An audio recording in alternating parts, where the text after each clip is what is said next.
Din partea mea, Cristi Dorel, și din partea lui nevasta lui Florin Orzea, Ionela, și lui băiatul lui Ludovic, se dedică această melodie pentru Florin Orzea, Dumnezeu să-l ierte.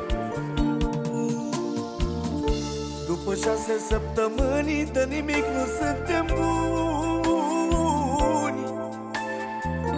Am rămas singur cu dorul că mi s-a dus trecușorul.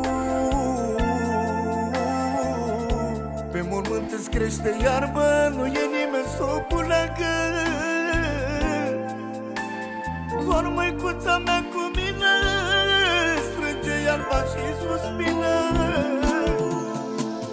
Tatăl meu rămâi șeful meu, rămâi viața mea și nu te voi uita. Tatăl meu rămâi în cerul meu, eu plâng de dorul tău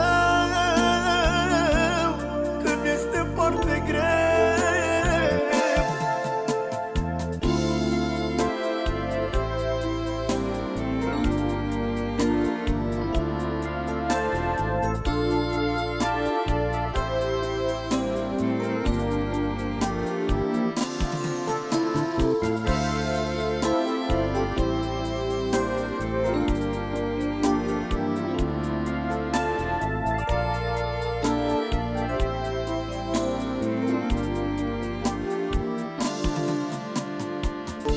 Mai vine plângând în zori băiatul meu cu braț de flori, și plângând așa mă întreabă cum mă auzi, tată dragă. Nu mai mi-e greu în mormânt că vă aud pe voi plângând,